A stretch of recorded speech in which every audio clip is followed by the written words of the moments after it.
네, 잘 들리시는 것으로 믿고 제가 말씀을 전하도록 하겠습니다.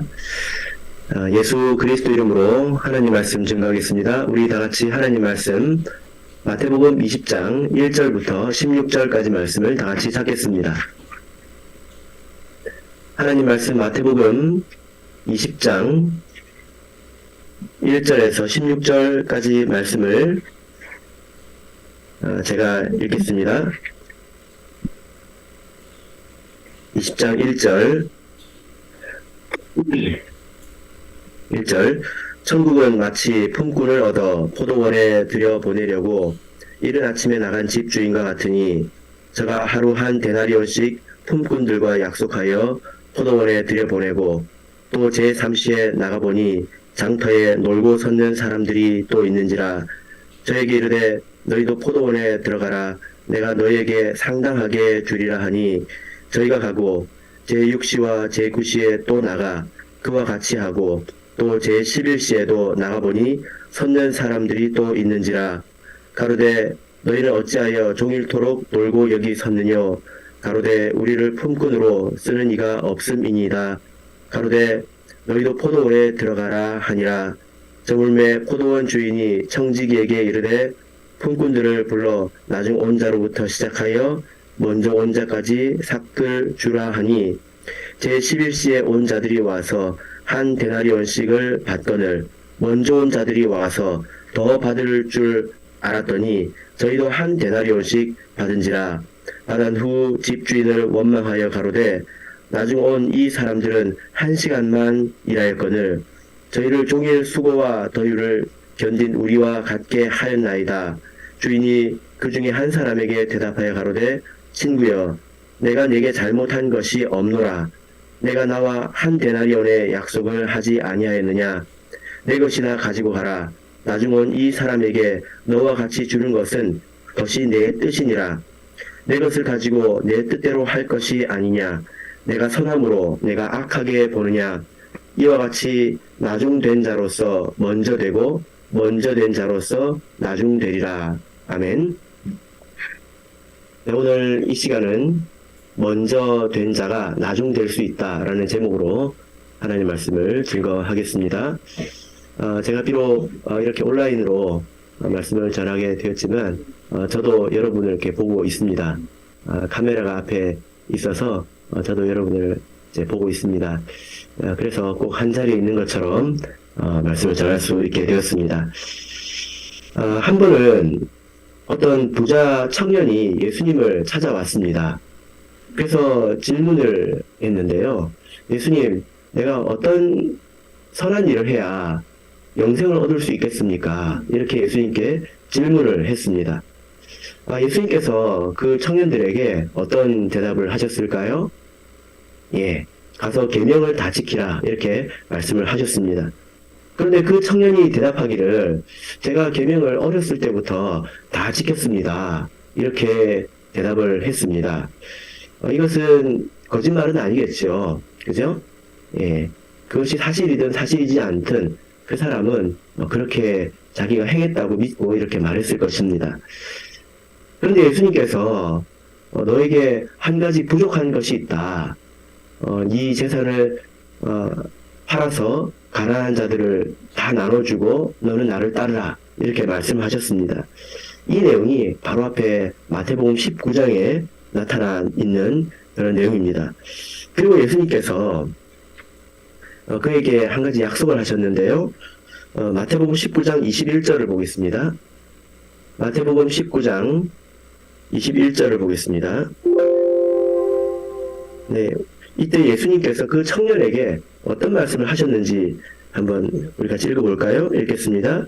시작. 예수께서 가라사대 내가 온전하고자 할진대 가서 내 소유를 팔아 가난한 자들을 주라. 그리하면 하늘에서 보화가 내게 있으리라. 그리고 와서 나를 쫓으라 하시니. 예. 자, 예수님께서 네가 이렇게 한다면 이 재산을 팔아서 가난한 자들에게 나누어주고 나를 쫓는다면 하늘에서 너에게 보화가 있을 것이다. 그리고 너는 나를 쫓으라. 이것은 제자로 삼아주시겠다는 그런 뜻이 되겠습니다. 이것은 굉장히 큰 약속이지 않습니까? 그런데 그 청년은 근심하면서 돌아갑니다. 그 이유가 뭐죠? 예. 22절에서 그 청년이 재물이 많음으로 부자였기 때문에 근심하면서 돌아갔다. 이렇게 말씀하고 있습니다. 여러분, 예수님께서 이때 부자 청년을 붙드셨을까요? 재물이 많은 사람에게 전부 다 팔라고 그러니까 이 사람이 얼마나 부담스러웠겠습니까? 그래서 예수님께서 아이고 잠깐만 하면서 야 절반만 팔아라 이렇게 말씀하셨을까요? 절반도 상당히 많은 거죠? 그죠? 예. 그런데 예수님께서 그렇게 그 사람을 붙들지 않습니다. 그리고 이렇게 말씀하시는데요. 뭐라고 말씀하십니까? 예. 23절부터 24절까지 말씀을 읽어보겠습니다. 23절, 24절 읽겠습니다. 시작. 예수께서 제자들에게 이르시되 내가 진실로 너에게 이르노니 부자는 천국에 들어가기가 어려우니라. 다시 너에게 말하노니 약대가 바늘 귀로 들어가는 것이 부자가 하나님의 나라에 들어가는 것보다 쉬우니라 하신대. 예.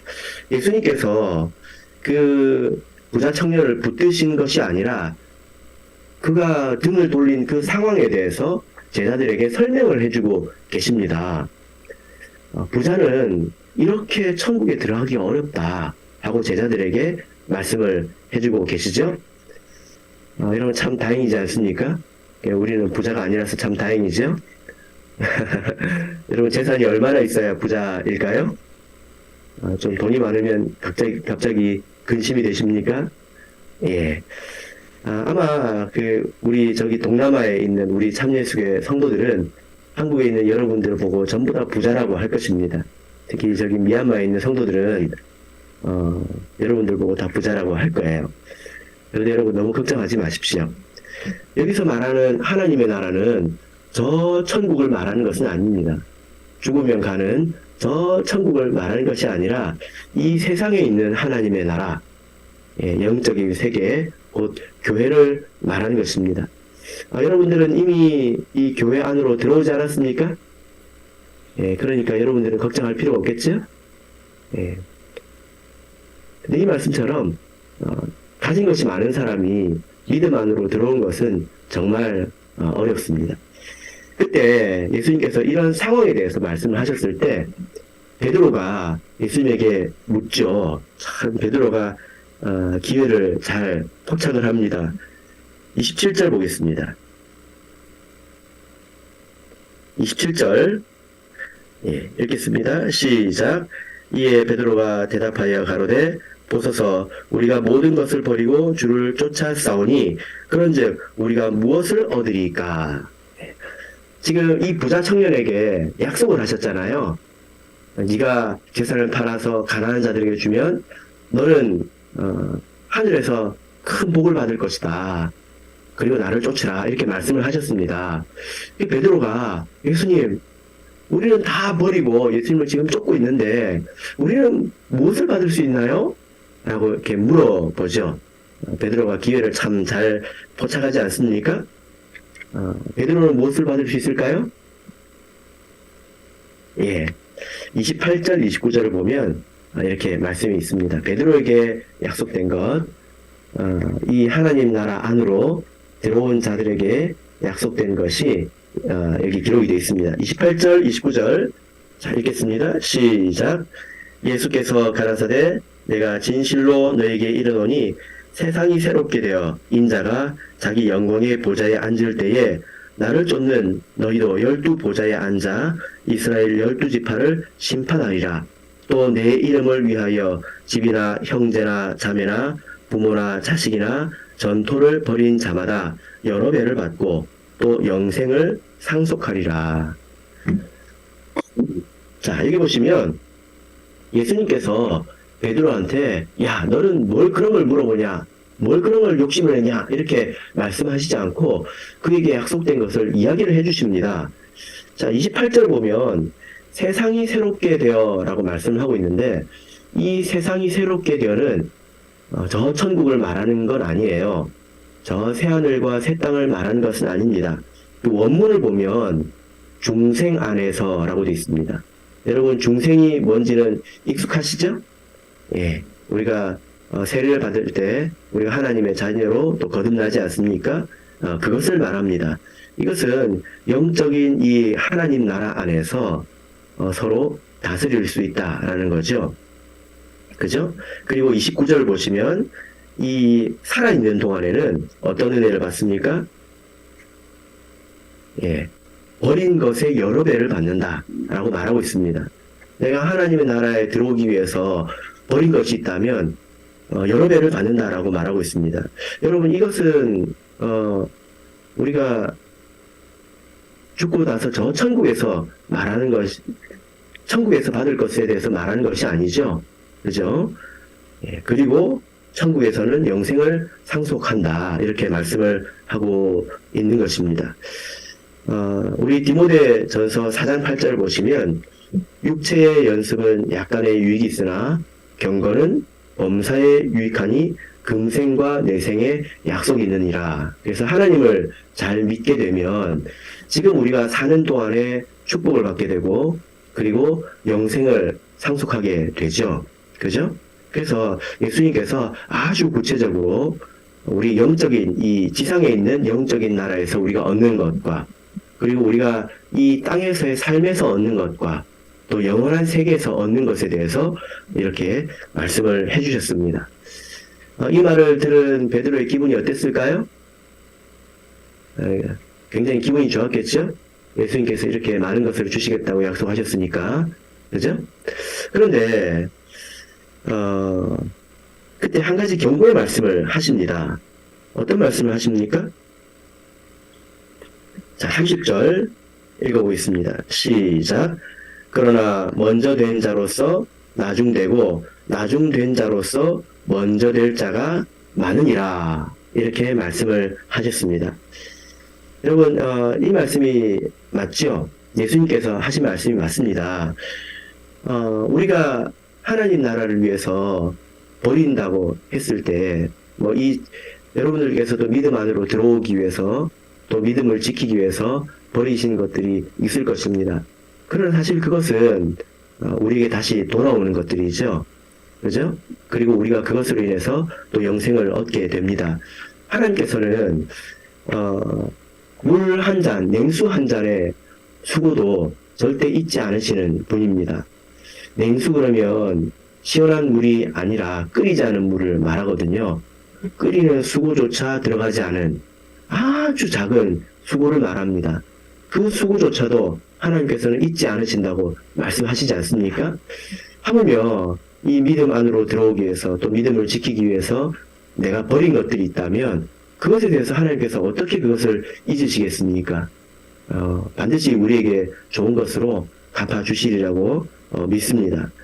그런데 우리가 거기까지만 들으면 안 되겠죠? 예수님께서 당부하신 이 말씀을 또한 들어야 합니다. 30절을 우리가 방금 읽었는데요. 먼저 된 자로서 나중되고 나중된 자로서 먼저 될 자가 많다라고 말씀하고 있습니다. 많다. 예, 많다라는 말이 어떤 뜻인지 아시죠? 그죠? 이렇게 되는 사람들이 적지 않다, 많다. 많다라고 하면 얼마 정도 되는 것일까요? 예. 지금 이 말씀의 뜻이 무엇입니까? 베드로처럼 처음에 베드로가 자기 배도 버리고 부친도 버리고 또 그물도 버리고 모든 것을 버리고 예수님을 따랐잖아요.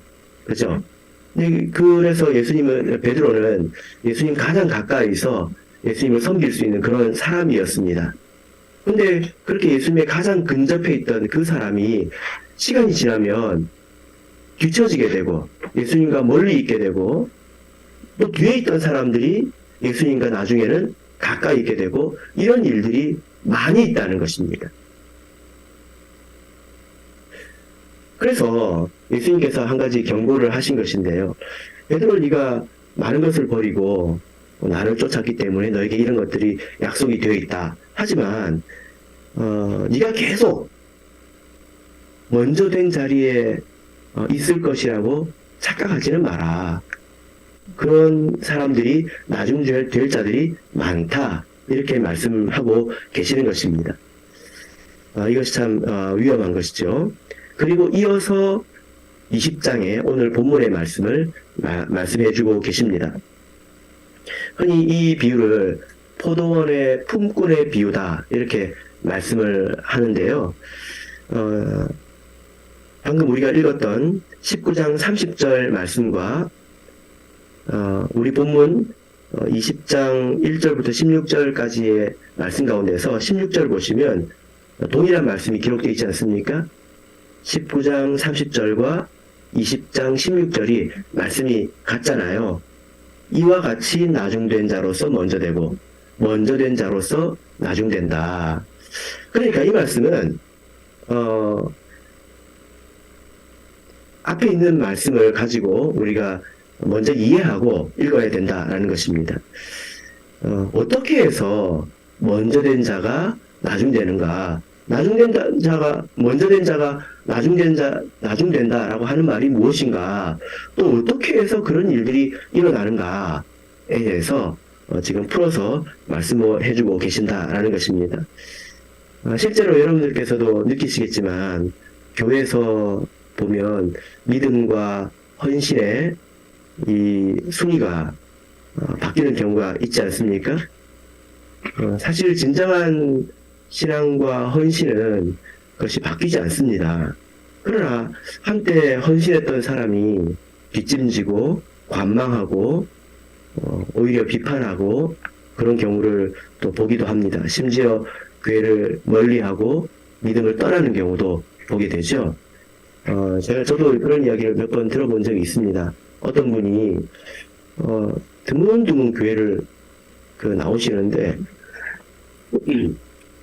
나중에 이야기를 들어보니까 저분이 30년 전에는 정말 열심히 하나님을 섬겼다. 이런 이야기를 제가 들어본 적이 있습니다.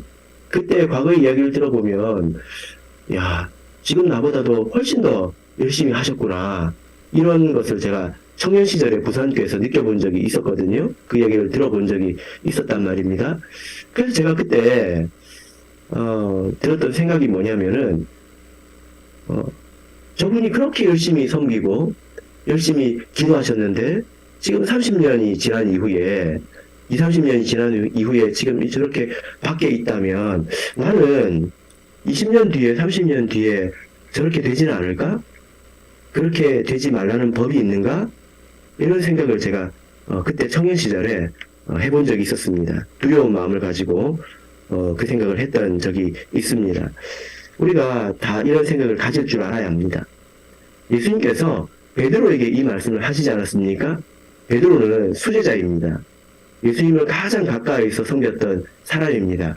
이 사람도 이 말씀으로 경계를 삼아야 했다면 오늘 우리는 어떠하겠느냐라는 생각이지요. 그죠? 여러분, 그러면 우리가 막연히 두려워할 것이 아니라 무엇을 조심해야 되는가? 어떻게 해서 먼저 된 자가 나중 되는 일이 있는가? 이런 것을 우리가 생각해야 되지 않겠습니까? 막연히 두려워하는 것은 예수님의 뜻이 아닙니다.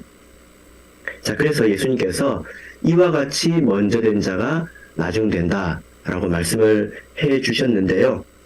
자, 우리 이 말씀을 통해서 경계 삼고 또 믿음을 세워나가는 그런 시간이 되기를 바랍니다. 자, 20장 1절부터 16절까지의 내용을 우리가 다시 한번 간략히 살펴보겠습니다. 먼저 이 예수님의 비유의 내용을 다시 한번 말씀을 드리자면 1절을 보시면 천국은 마치 품꾼을 얻어 포도원에 들여보내려고 이른 아침에 나간 집주인과 같으니 라고 말씀하고 있습니다. 자, 여기서 말하는 이 천국은 저 천국이 아니죠. 예, 하나님의 나라, 곧 교회를 말합니다. 그렇게 해야 이 말씀이 이해가 되죠. 예, 저 천국에 품꾼이 있을까요? 예, 그러면 안 되겠죠.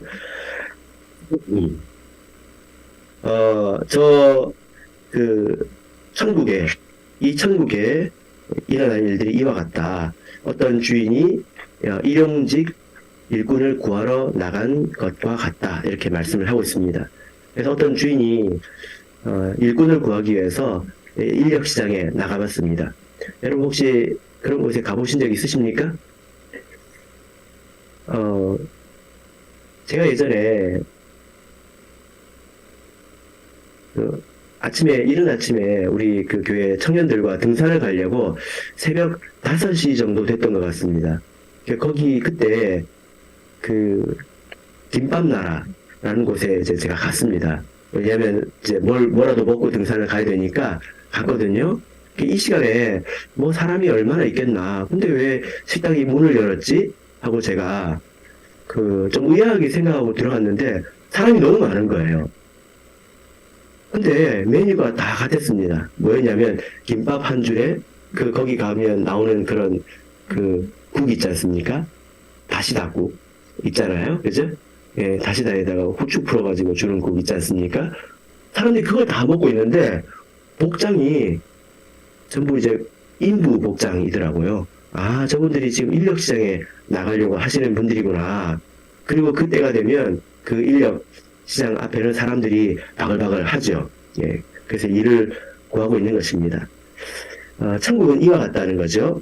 그래서 이 주인이 이른 아침에 나갔습니다. 이른 아침은 한 새벽 6시 정도 되겠죠. 그리고 또 언제 나갔습니까? 예, 또 3절을 보시면 제3시에 나갔습니다. 이 제3시는 아침 9시를 말하거든요. 이렇게 나가서 하루에 한 데나리온, 하루 품삯을 한 데나리온으로 약속을 하고 계약을 했습니다. 그래서 포도원에 가서 열심히 일을 하죠. 근데 이 주인이 어떻게 나갔습니까? 5절 보면 제6시, 6시는 몇 시죠 그러면? 12시, 점심시간. 그리고 9시는 언제이죠? 예, 오후 3시입니다. 심지어 언제도 나갑니까? 6절 보시면 예, 11시에도 나갔습니다. 여러분 11시면 몇 시죠? 예, 오후 5시입니다. 예, 보통 6시에 일을 마치니까 일을 마치기 1시간 전이죠. 그때도 사람을 데려왔다는 것입니다. 그래서 오후 6시가 되어서 정산을 하는데요. 어떻게 정산을 할까요? 예, 늦게 온 사람부터 정산을 했다라고 말씀을 하고 있죠. 예, 새벽부터 일찍 온 순서대로 정산을 하는 것이 아니라 늦게 온 순서대로 예, 정산을 합니다. 우리 주인 되신 예수님께서 참 섬세한 배려를 하시는 것 같습니다. 근데 어떻게 5시에 온 사람에게 얼마를 주셨다고 기록하고 있죠? 9절을 보시면 제11시에 온 자들이 와서 한 데나리온씩을 받거늘 이렇게 말씀을 하고 있습니다. 그러니까 그 모습을 본 이 사람들이 되게 기뻤을 것 같아요. 야, 저 주인은 굉장히 후한 사람이구나. 야, 나는 1시간 일한 사람을 한 데나리온을 줬으면 나에게는 도대체 얼마나 줄까? 굉장히 기대가 됐겠죠? 예, 그래가지고 자기에게 얼마를 줄까 하고 기대를 잔뜩 하고 있는데 그 사람에게 얼마를 줍니까? 자, 10절을 읽어보겠습니다. 예, 10절 읽겠습니다. 시작. 먼저 온 자들이 와서 더 받을 줄 알았더니 저희도 한 데나리온씩 받은지라. 예, 그 사람들이 똑같이 한 데나리온씩을 받았다는 거예요. 자, 여러분 어떻게 생각되십니까? 기분이 나쁠 만도 하죠. 그죠? 예. 그래가지고 이 사람들이 집주인을 원망했다라고 기록을 하고 있습니다. 아니, 어떻게 저렇게 1시간 일하는 사람하고 꼭두새벽부터 온 나하고 동일하게 취급할 수 있느냐. 지금 이렇게 말을 하고 있습니다. 맞는 말인 것 같잖아요. 그런데 집주인이 뭐라고 대답을 할까요? 예. 13절에서 15절을 보겠습니다. 13절에서 15절. 자, 우리 같이 읽겠습니다. 시작. 주인이 그 중에 한 사람에게 대답하여 가로되 친구여 내가 내게 잘못한 것이 없노라. 내가 나와 한 데나리온의 약속을 하지 아니하였느냐. 내 것이나 가지고 가라. 나중은 이 이 사람에게 너와 같이 주는 것이 내 뜻이니라. 내 것을 가지고 내 뜻대로 할 것이 아니냐. 내가 선함으로 내가 악하게 보느냐. 예. 예수님께서 이렇게 말씀하셨습니다. 내가 착한 일을 행한 것 때문에 네가 나를 악하게 보느냐? 너는 나와 한 데나리온의 약속을 하지 않았느냐? 이렇게 말씀하고 있습니다.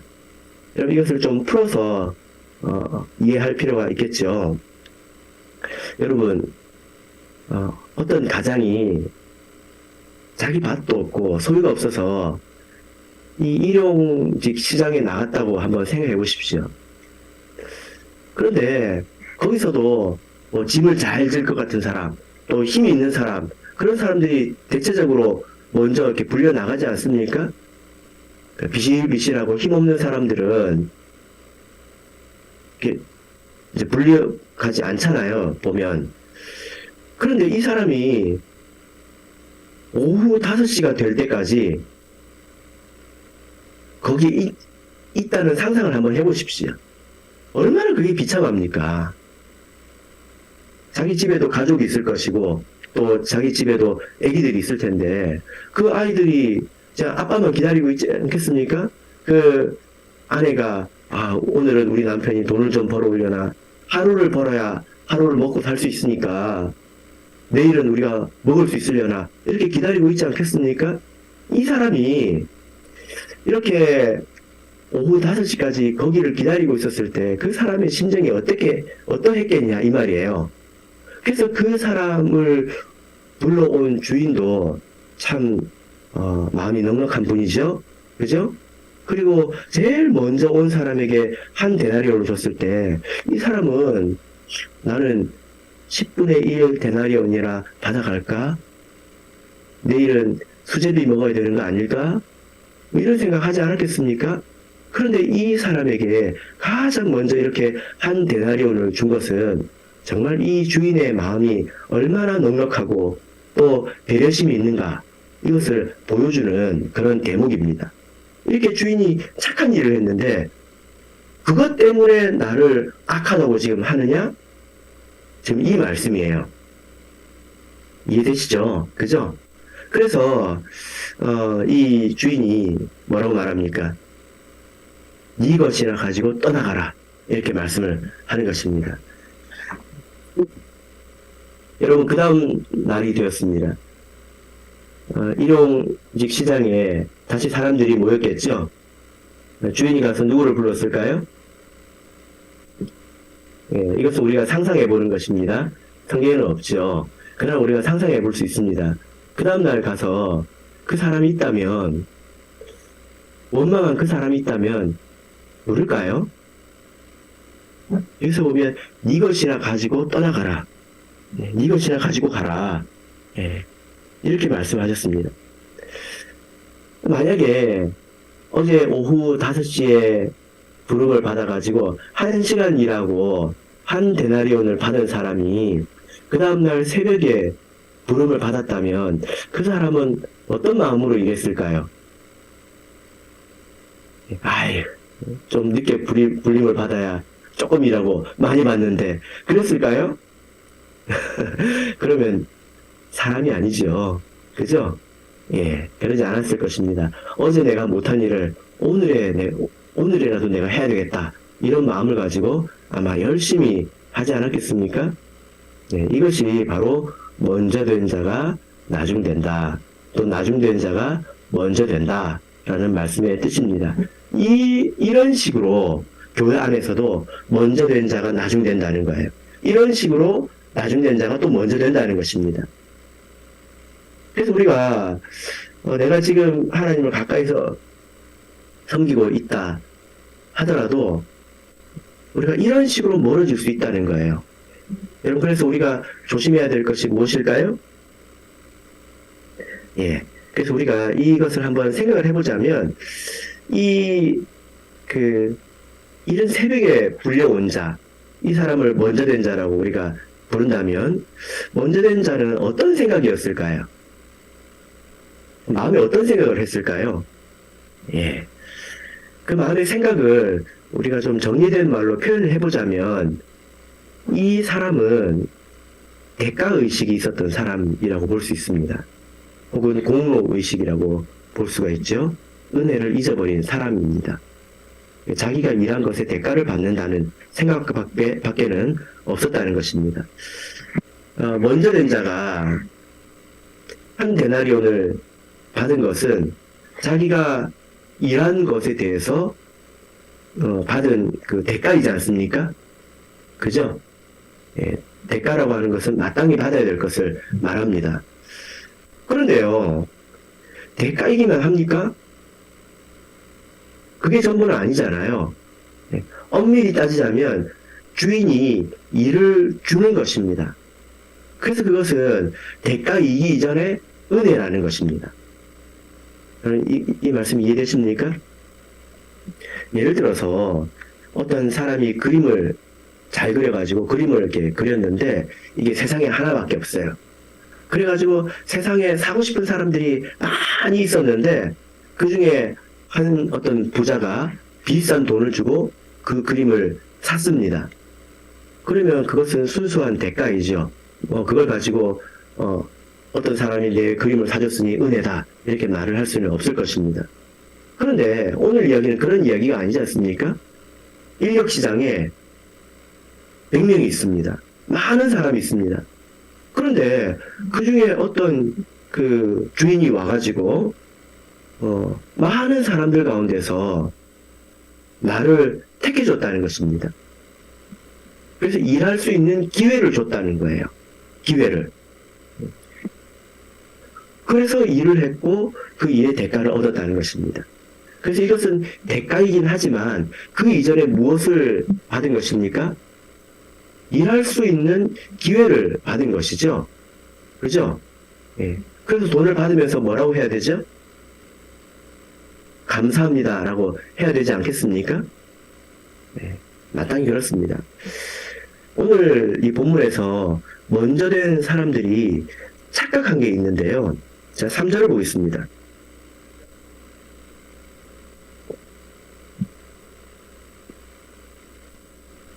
자, 마태복음 20장 3절. 자, 우리 같이 읽겠습니다. 시작. 또 제3시에 나가보니 장터에 놀고 섰는 사람들이 또 있는지라. 예. 여기 보면 어떤 사람들이 있었습니까? 예, 장터에 그 인력시장에 사람들이 일을 하기 위해서 기다리고 있었는데 그 사람들이 어떤 사람이었습니까? 뭐 하고 있었습니까? 예, 놀고 섰다. 이렇게 말하고 있잖아요. 그죠? 그러니까 이 사람들은 만약에 부름을 받지 않았다면 놀고 섰다가 빈손으로 돌아가야 할 그런 처지의 사람들이었다는 것입니다. 네. 자기가 원래 어떤 처지에 있었는지 생각하지 못했다는 거죠. 그러나 그랬기 때문에 불러주신 그 선택, 택함 이런 것에 대해서 잊어버리고 내가 일한 것만 생각했다는 것입니다. 여러분 우리가 신앙안에서 이와 동일한 일들이 일어나고 있습니다.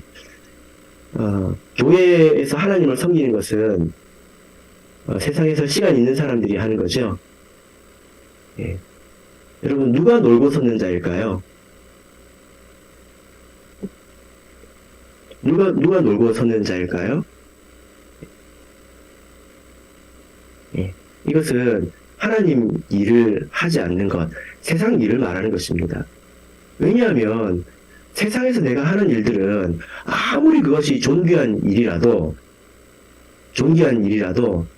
그것이 하나님의 세계는 아무런 의미가 없는 일이기 때문에 그렇습니다. 그것은 전부 다 썩어지는 것이지 않습니까? 세상에서 그 아무리 가치 있는 일을 한다 하더라도 그것은 하나님 보시기에 놀고 섰는 것에 지나지 않습니다. 정말로 하나님 나라 안에서 의미 있는 일은 하나님을 섬기고 영혼을 구원하고 사람을 바로 세우는 그런 일이죠. 예수님의 손과 발이 되어서 일을 하는 것이 의미가 있는 것입니다. 성업을 말하죠. 그죠?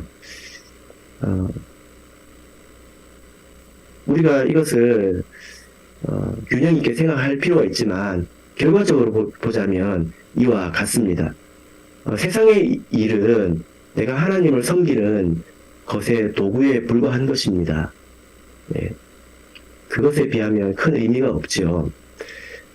저는 개인적으로 세상에서 많은 일들이 의미가 있지만 가장 신앙을 떠나서 가장 의미 있는 일을 세 가지를 꼽아보자면 제가 한번 생각을 해본 적이 있습니다. 이것은 성경을 통해 생각을 한 것은 아니고요.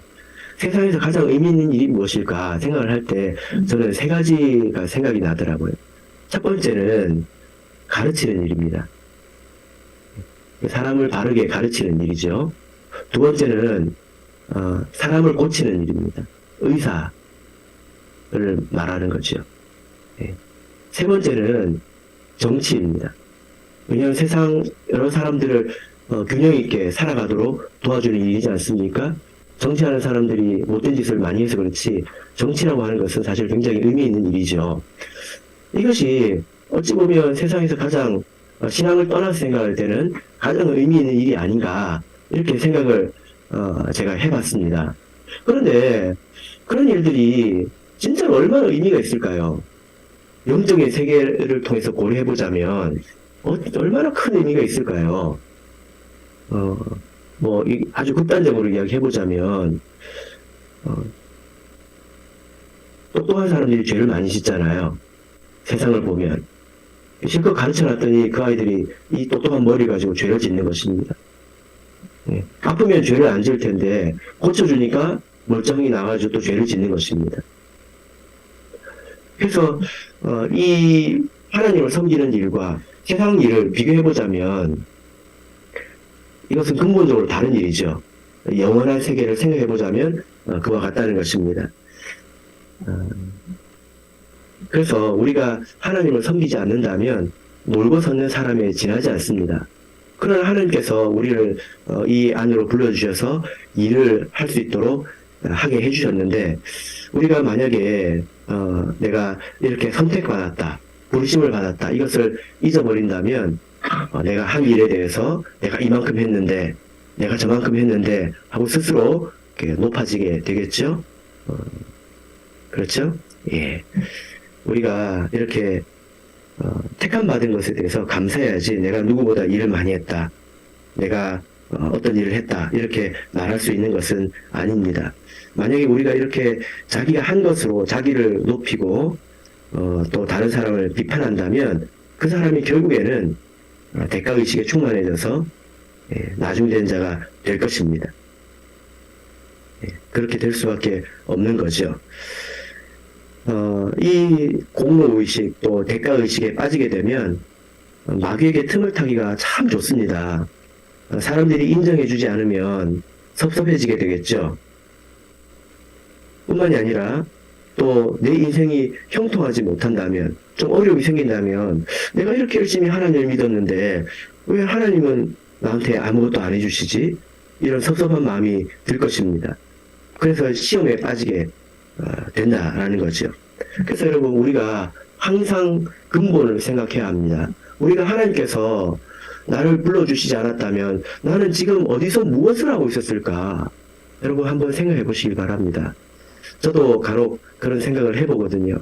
하나님께서 저를 불러주시지 않았다면 제가 어디서 무엇을 하고 있었을까? 아마도 제 성격을 이렇게 고려해보자면 열심히 어디선가 돈을 벌고 또 주말에는 열심히 놀았을 거라고 생각을 합니다. 그렇게 살고 있는 저 자신을 생각해보자면 이렇게 부름받은 것이 굉장히 감사한 일이지 않습니까? 이것이 우리 모두의 이야기지 않습니까? 그죠? 그러니까 오늘 우리가 안식일에 하나님을 섬기고 평소에 하나님을 섬기는 것에 대해서 우리가 아주 감사한 마음으로 섬기는 것이 옳다라는 것입니다. 전승에 의하면 이제 다윗이 왕이 되었을 때 자기가 기도하는 곳에 자기가 그 목동 시절에 입던 옷을 그 허름한 옷이 있잖아요. 그것을 걸어뒀대요. 왜 걸어뒀을까요? 예, 기억하려고. 자기가 누구였는지 기억하려고. 왜냐하면 사람들이 다 왕으로 대접해주고 다 다윗 그러면 사람이 얼마나 높아지기가 쉽습니까? 그러면 어느 순간 자기가 어떻게 이 자리에 오게 됐는지를 잊어버리게 되고 투덜거리게 되고 자기가 하는 것에 비해서 자기에게 오는 것이 적으면 원망하게 되고 이렇게 된단 말이에요. 그죠? 예. 이것이 전승이지만 다윗이 이런 마음을 품고 살았다는 그 증거가 성경에 있습니다. 사무엘하를 보겠습니다. 사무엘하 7장 18절을 보겠습니다.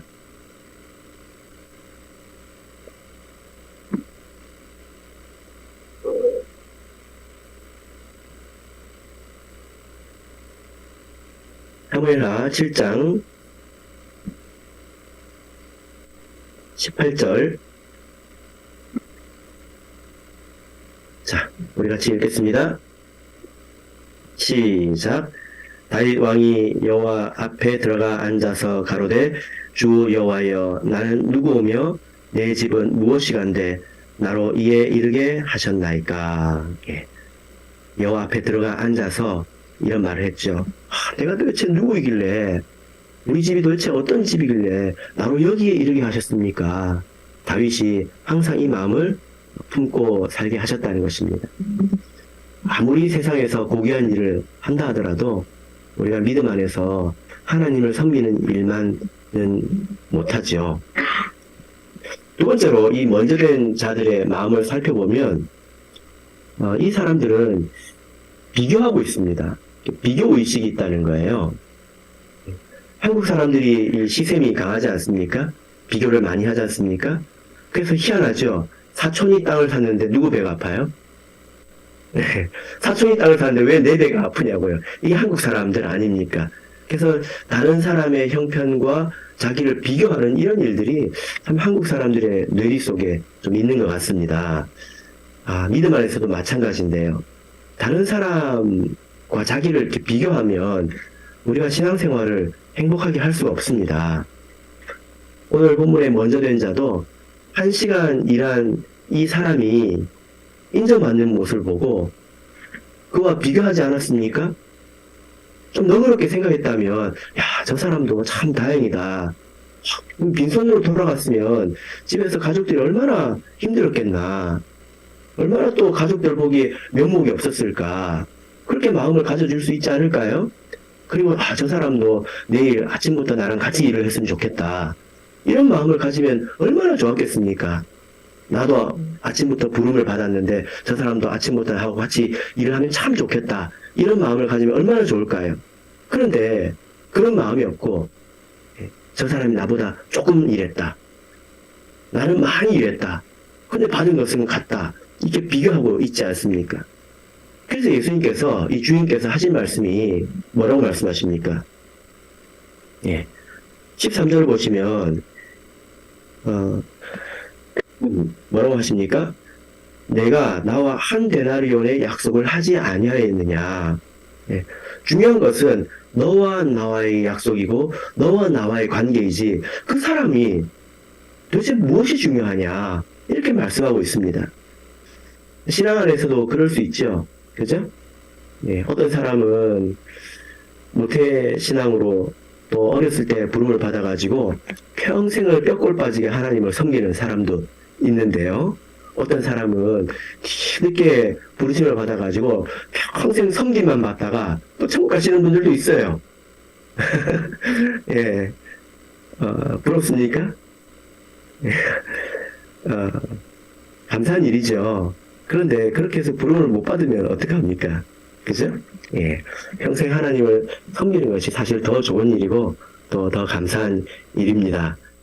그러나 그런 모습을 보고 신앙생활을 얼마 하지 않은 사람이 하나님께 더 은혜를 받고 저 사람이 내가 사는 것보다 더 형통한 것 같고 그러면 내가 좀 시기심이 나고 또 불편하고 그럴 수 있다는 거예요. 그러나 우리가 그것을 생각하지 말아야 합니다. 하나님은 나에게 내가 필요한 은혜를 주시는 것입니다. 그리고 나에게 가장 중요한 영생을 주시려고 하시는 건 아닙니까?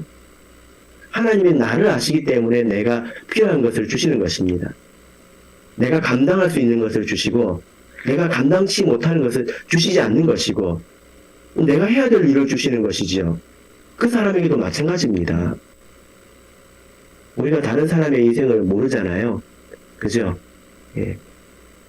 하나님께서 어떤 사람에게 재물을 주셨다면 그 사람이 그것을 감당할 수 있기 때문이지요. 나에게 주시지 않았다면 내가 그것을 감당할 수 없기 때문입니다. 그것은, 그런 문제는 하나님과 나와의 문제이지 다른 사람과 비교할 문제가 아니라는 거예요. 예. 너무 욕심이 과하지 않습니까? 그 사람에게는 재물이 있지만 건강이 없을 수 있습니다. 나에게는 재물은 없지만 건강이 있을 수 있습니다. 내가 그 사람의 재물마저도 탐하면 너무 욕심이 많은 것 아니겠습니까? 그래서 하나님께서 나를 가장 잘 아십니다. 그래서 나에게 필요한 것을 아시고 또 내가 나에게 있어야 될 것을 아시고 나에게 주시는 것입니다. 하나님과 나의 관계가 중요한 거죠. 하나님께서 그 사람을 사랑하시는 것처럼 하나님께서 나도 사랑하시는 것입니다. 그래서 우리가 다른 사람과 비교할 것이 아니라 하나님과 나와의 관계를 생각해야 된다는 거예요. 하나님께서 다른 사람을 사랑하는 것처럼 보인다면 동일한 마음으로 하나님께서 나도 사랑하시는 것입니다. 그 사랑이 변하지 않습니다. 하나님의 사랑은 변하는 것이 아니죠. 그래서 우리가 신앙생활을 할 때에 대가의식에 사로잡히고 또 이 비교하는 마음에 노예가 되고 또 공로의식에 우리 목이 이렇게 곧아진다면 헌신하고자 하는 마음이 사라지게 됩니다. 기쁨도 감사하는 마음도 사라지게 되고요. 나중에 섬김의 자리에서 서서히 사라지게 됩니다. 그러면 그 사람이 결국에는 이제 나중되는 사람이 되겠죠.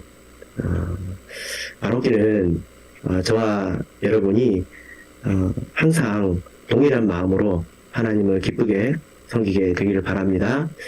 이 오늘 베드로에게 경고하신 말씀을 우리가 마음에 받아 새겨서 지금 내가 하는 일이 세상의 그 무엇보다도 가장 기쁜 일이므로 항상 기쁘게 내가 하나님을 섬겨야 되겠다. 이런 마음으로 충만한 안식일을 보내시기를 예수 그리스도 이름으로 축복합니다. 아멘.